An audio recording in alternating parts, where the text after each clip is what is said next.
Zamboanga del Sur. First question. What preparation did you make before you engaged in this type of business or job?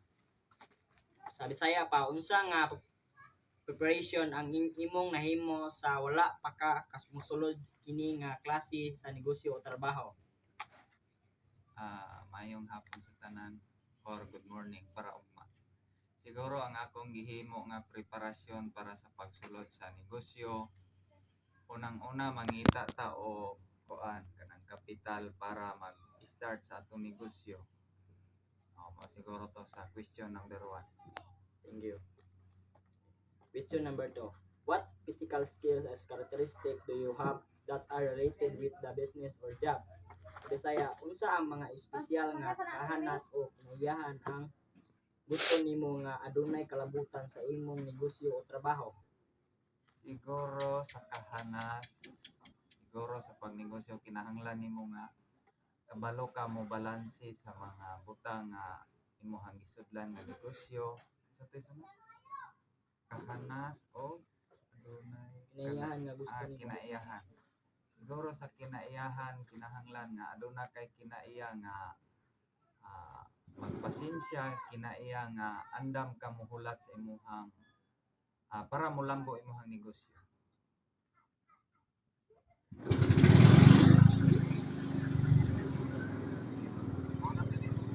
Question number 2. How did you solve business related problems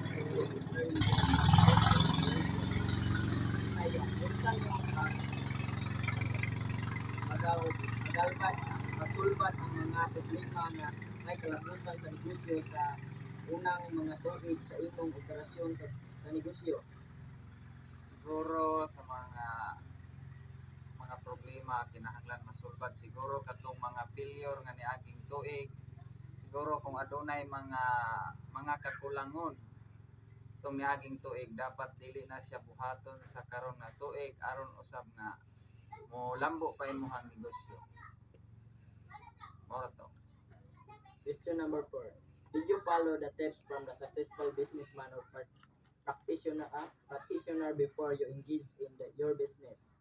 Sa Bisaya, pag gisunod ba nimo ang mga tip gikan sa mga malampuson nga mga negosyante nga practice sa wala pa mo apil sa imong negosyo? Siguro para sa ko gisunod nako kay kung sa mga nakita nako sa TV sa mga interview kinahanglan atong sundon ang mga tips sa mga negosyante aron usab nga aduna tay ma-experience atong kinabuhi ug aduna usab kitay ug sa kuan pa nga ma-adapt sa ato ang kinabuhi nga mo lambo usab ang ato ang business. Siguro para sa kuha sundon gyud para sa kalambuan sa negosyo. Number siguro to. Question number 5. What the best business practice can you share with aspiring entrepreneurs? Sa Bisaya, unsa ang pinakamaayo nga practice sa negosyo ang imong mapaambi sa negosyante sa tigpamulak? Siguro para sa kuha kanang mga sari-sari store o kanay kung sa pa mapahatag nako sila aron usab masinatian nila nga maayo usab kining mga negosyo ha. For the last question, number 6. What do you think are the silent characteristic attribute lifestyle skills and traits in the mid of successful in your business or job? Bisaya, unsa ang imong hunahuna ang mga hilom nga kinaiyahan nga makainaiyas ng mga wala kahanas nga kinabuhi ug mga kahanas sa kinabuhi ug mga kinaiya ang naghimo kanimo nga malampuson sa imong negosyo o trabaho? Siguro una-una aduna kitay salig sa Ginoo. Mabuhat kitag mga maayo nga mga butang. Siguro kinahanglan gyud siguro sa negosyo inaani nga negosyo nga mapailobon ta, mapasalamaton ta sa Ginoo. Kinahanglan magpasensya aron usab mapakita nato sa atong mga customer labi na sa atong mga customer pag kita manggo mga negosyante kita moy og sa kuan pa stricto ta walay mo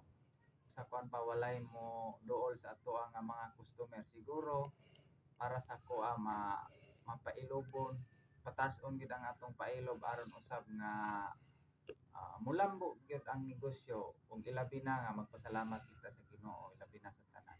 Siguro mao ra to ug maayong hapon kanaton tanan. Okay, daghang salamat sir or mora to. Good morning, ma'am. My name is Akib Langkapur. I'm a cameraman. Good morning, ma'am. I am Abdul Majid. I am the auditor of this group. Good morning ma'am, my name is Mark Aldene Pundares. I'm interviewer of group 2. Good morning, ma'am.